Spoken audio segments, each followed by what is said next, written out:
मेरे दोस्तों, इंसान को कुल अकल भी मिल जाए तो फिर भी अल्लाह की हिकमत का वो इहाता नहीं कर सकता।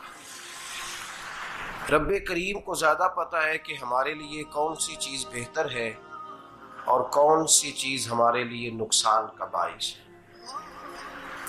अल्लाह तबारक व तआला की हिकमत ये चाहती है कि मेरे बंदे परेशान ना हो। रब ये चाहता है कि मेरे बंदे किसी जगह पे भी दिक्कत और परेशानी का शिकार ना हो। तो अल्लाह तबारक व तआला ने राह एतदाल इख्तियार करने का हुक्म इरशाद फरमाया कि तुम एतदाल के रस्तों पे चलो, मोतदल जिंदगी गुजारो, अफरातो तफरीद से बचो। आज जिस माशरे में हम वक्त गुजार रहे हैं, इस माशरे में हम इस बात को समझने से कासिर हैं कि असल हमारा मसला क्या है। हमारा असल जो मसला है उसकी शनाख्त हमें कैसे होगी और हम फिर उस तक रसाई किस अंदाज में हासिल कर पाएंगे। हम हमेशा अपनी आमदन बढ़ाने के चक्कर में रहते हैं। एक काम और शुरू कर लें, पार्ट टाइम जॉब शुरू कर लें, कोई साइड बिजनेस उसका आगाज कर लें। हमारी जो दौड़ लगी हुई है वो लगी है काम बढ़ाने में, आमदन बढ़ाने में। हालांकि इस्लाम हमें ये कहता है कि तू आमदन बढ़ाने के चक्कर में ना पड़। असल बात यह है कि तू अपने खर्चे कंट्रोल कर। तंग इंसान वो नहीं होता जिसकी आमदन थोड़ी होती है। ये तवज्जो कीजिएगा मेरी बात, ये कीमती बात है और गुफ्तगू सारी का लुबे लुबाब है। तंग बंदा वो नहीं होता जिसकी आमदन थोड़ी होती है। असल परेशान वो होता है जिसके खर्चे ज्यादा होते हैं। और हमारा जो रोजमर्रा का नुकसान हो रहा है ना, वो आमदन के मामलात में नहीं हो रहा।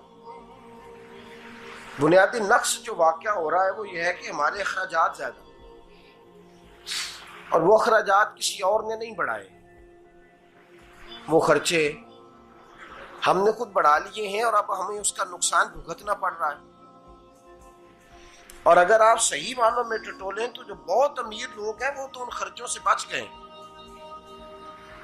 मैंने बहुत सारे ऐसे खत्मात में शिरकत की है। मैं बहुत सारी ऐसी जगहों पे गया हूं कि जहां लोगों ने बड़ा मुख्तसर सा खत्म दिलाया है तो हो गया है खत्म। खत्म के मामले में कब किसी ने पाबंदी लगाई है कि उसमें 200 आदमी शरीक होगा तो तब ये साले सवाब सही हो सकेगा? कौन कहता है?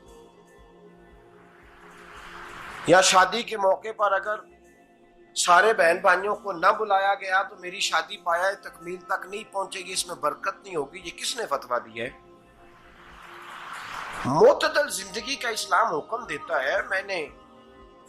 मैं पढ़ रहा था कि एक बहुत बड़ा सदर है, गालबन सूडान के सदर की बात हो रही थी, तो अपने बेटे की बारात लेके गया तो 4 लोग गए हैं बारात, और 15 लोगों का उसने एहतमाम किया अपने घर में खाना खाने का। तो क्या शादी हो गई कि रुक गई?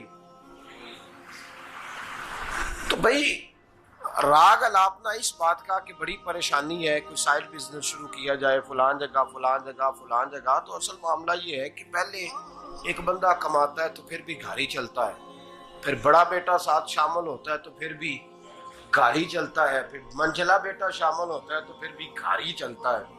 जो रोना दादाजी रोया करते थे कि बड़ी मुसीबत है, बड़ी मुश्किल है, गाँव में रह अकेले होते थे और वो 5 बच्चों को और 4 बच्चियों को वो पालते थे, तो जो वहां परेशानी थी वही आज परेशानी शहर में आकर पढ़ लिख कर मोटी तनख्वाह लेकर वही परेशानी हमें है।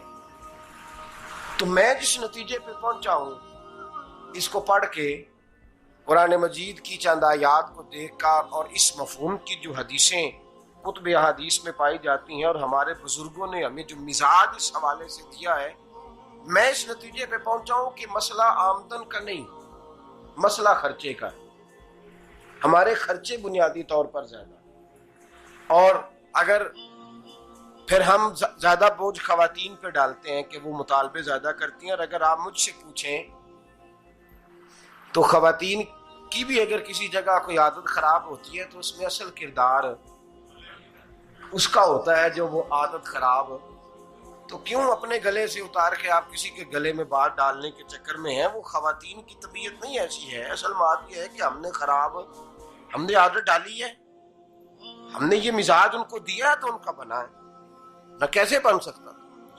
तो एतदाल जब तक जिंदगी में नहीं होता, पानी प्यास बुझाता है, लेकिन एक गिलास ही हो तो प्यास बुझाता है। बाल्टी को मुंह को लगाएगा तो कपड़े भिगो देगा उसके।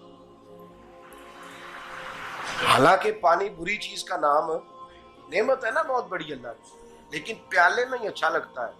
कोई मटका मुंह को लगाएगा तो तंग होगा, प्याला ही बेहतर है उसके लिए। तो मेरे दोस्त, मटके से भी बाज़-औक़ात काम चल जाता है, लेकिन अगर कोई कहे नहीं मुझे दरिया ही चाहिए तो उसका तो घर बह जाएगा, सारा घर बह जाएगा उसका। हमें दरिया काबू करने का मूड बनाया हुआ है तो इससे घर बहा करते हैं, इससे घर बना नहीं करते। घर प्याले से पानी पीने से बनता है। अगर तू दरिया पे कब्जा करने का मूड बनाएगा तो घर बनेगा नहीं, घर बह जाएगा। आग ना हो तो खाना पक नहीं सकता, लेकिन हल्की आंच से खाना पकता है। और अगर आंच तेज कर दी जाए तो जी, करीने क्यास बात कर रहा हूं मैं, अकल से मावरा नहीं कर रहा। करीने क्यास समझाने के लिए मिसालें दे रहा हूं। हल्की आंच पे खाना पक जाता है और आग तेज हो तो खाना जल जाता है। तो खाना उतनी देर ही खाने के काबिल रहता है जब तक वो हल्की आंच पे पकता है। तू जितनी मर्जी तू कहता है नहीं मेरा गुजारे नहीं, आग तेज होनी चाहिए, तो मियां जल जाएगा, जल जाएगा। हवा न मिले तो सांस नहीं आती, ठीक है।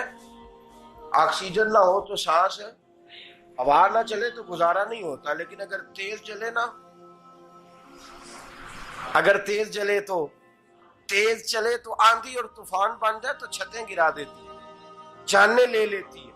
हम हैं तूफान के चक्कर में, हम हैं दरिया के चक्कर में, हम हैं बड़े नाव के चक्कर में। तो मियां हल्की आंच ही अच्छी है, याद रख।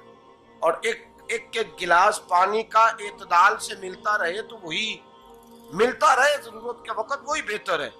तू पूरे दरिया पे कब्जा करने का प्रोग्राम ना बना, तंग हो जाएगा। और मेरे अजीज याद रख, हवा सांस लेने के मुताबिक मिले तो वो ये अच्छी है, जो सांस बंद करने पे आ जाए वो हवा अच्छी। हमने चक्कर चला लिया है कि ज्यादा पैसा, रातों रात पैसा, लंबा पैसा, ये प्लाट भी मेरा, वो प्लाट भी मेरा, गुजरांवाला भी, गुजरात भी, लाला मूसा खाड़ी और पिंडी तक जहां मैं जाऊं मेरे नाम की तख्तियां लगी हुई होनी चाहिए। इस्लाम मना